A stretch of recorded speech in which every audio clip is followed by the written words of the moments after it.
Okay, listen to both of you. Okay. Ruth Ross is very clear that the treaty is too confusing to say that there was an agreement. Do each of you think that there was an agreement at Waitangi? Yeah, well, obviously I haven't looked at the original Maori understandings of the treaty, but I mean, I feel that there was a meeting of the minds, that if you look at some of the explanations, well, the speeches given at Waitangi and other treaty signings, Hobson didn't have any difficulty in using some of those as in the reports he was sending back to Sydney and London, and adopting them as a statement of what was trying to be achieved. I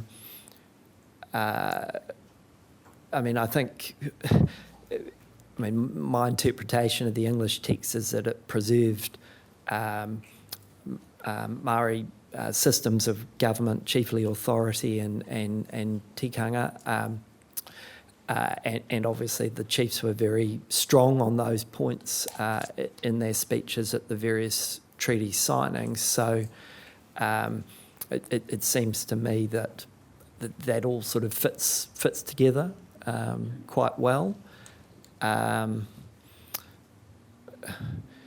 There's a viewpoint, obviously, that with organisations like the One New Zealand Foundation placing emphasis on Hobson saying Hiwi tahi tātou, we're all now one people, that actually what the treaty was trying to achieve was the assimilation as fast as it could be achieved of Māori into settler society, and that there was to be one government and one system of law for all. That obviously doesn't really make any sense against the speeches on both sides at the treaty signings. It seems inconceivable that the chiefs would have so warmly shaken Hobson's hand if they understood him to be saying that. It seems that perhaps a better translation of what Hobson said, rather than Colenso's one, is one that Felton Matthew put in his diary. Obviously, he didn't speak Māori, so it must have been a translation provided by someone else, which was we are not now all brethren, which was really a remark that Busby had made some years earlier on arriving in New Zealand and being introduced to the chiefs and making a speech. And it harks back to the anti-slavery movement's slogan at the same time, emphasising common humanity, but wasn't trying to suppress Māori identity. So I think the whole thing hangs together well on both sides.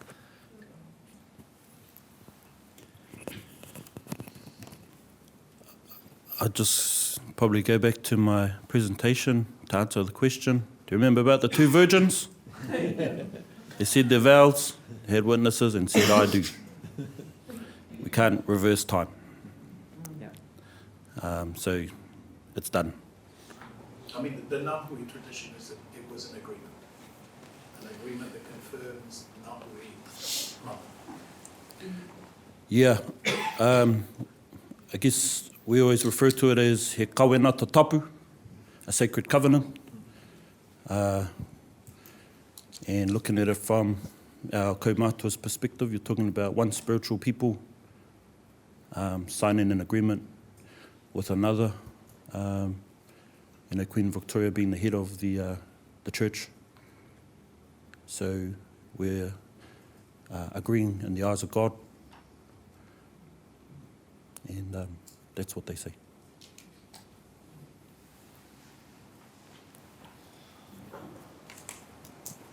Thank you very much for your wonderful kōrero.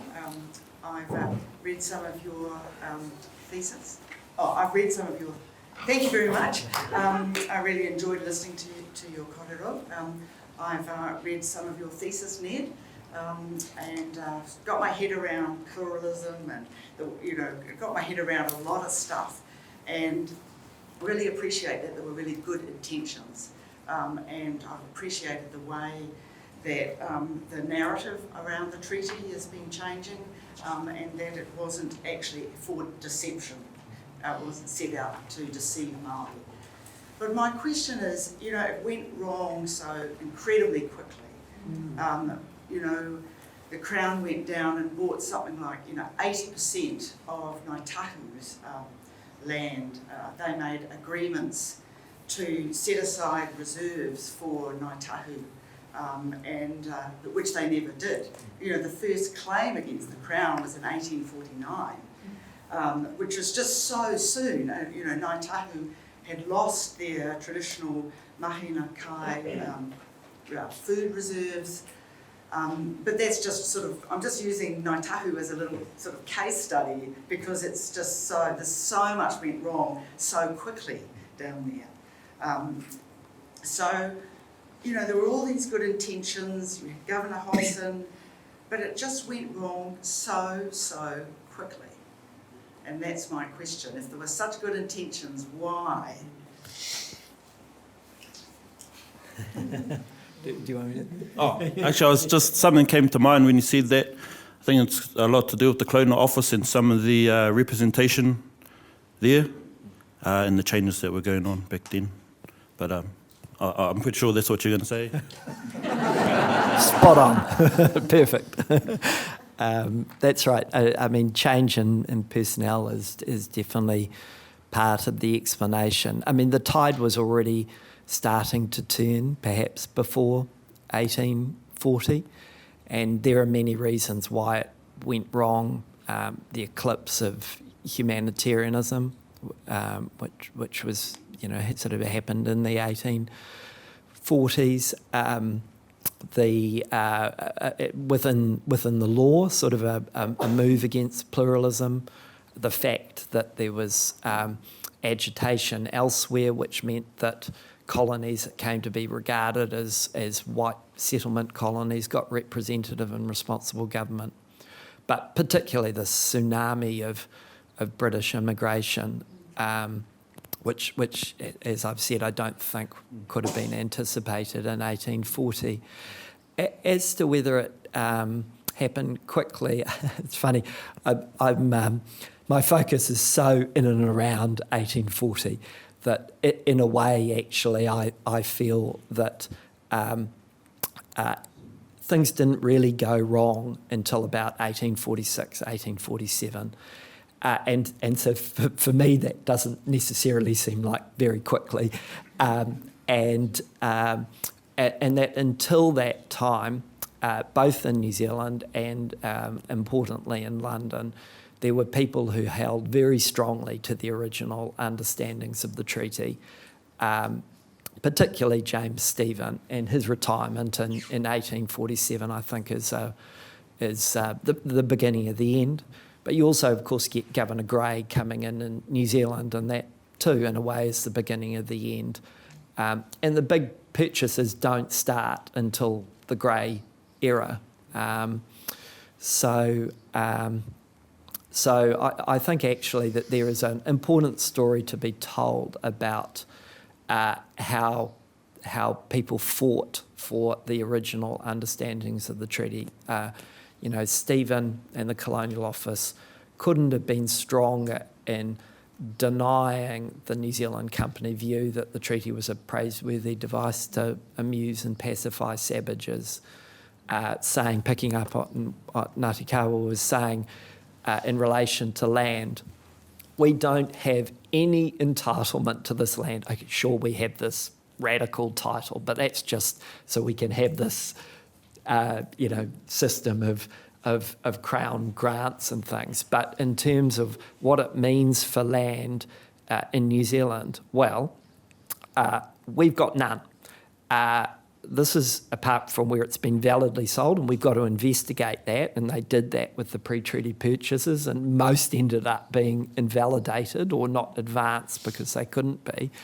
Well, there has to be an inquiry on the ground in New Zealand to determine what is held according to Maori custom. And if the answer there is it's all held, even what the New Zealand company might be saying is not land that is occupied and cultivated, if Maori custom says that all belongs to one hapu or another, well, that's the answer. It all belongs to Maori. And we have, the British Crown, no title to it, except such as we derive from a fair purchase. And of course, they put systems in place to ensure that the purchasing was done by a number of, ex-missionaries who had Maori interests at heart. But we know that, sadly, this didn't last, and I don't want to diminish from that. Ned, Matakawa, thank you very much for your discussion this morning. Really appreciated just hearing your commentary on this important area. I've just a couple of comments and not just observations. I'm a very young reader of New Zealand history, but I was struck by Newman's book and Bible and Treaty and sort of the way that he profiled some of the key authors and actors within the treaty. And Governor Grey doesn't come up too well in that, but Henry Williams does. And so you read that, and then I have a number of conversations with iwi and around the country and just in the role I'm in, and you hear a lot of criticism about Williams, and I just wonder if your discussion and the way that you're now reading both the treaties as being compatible, does that put Williams in a better light, and what's your view on Williams currently?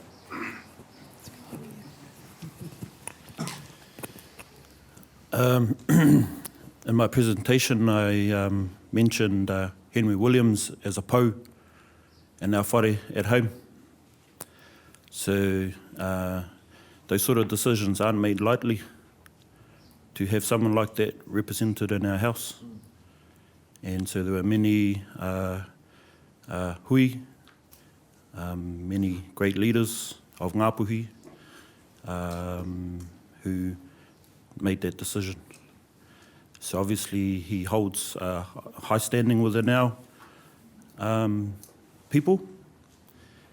And so, yeah, we're just here to correct all those myths that have been bandied around for the last just about, few hundred years. So, yeah, just as long as we stick to, I'm advocating that the exchange of kawanatanga was for the protection of our rangatiratanga. And so that's hopefully will help people get over all those hurdles that we've, come up against in the past.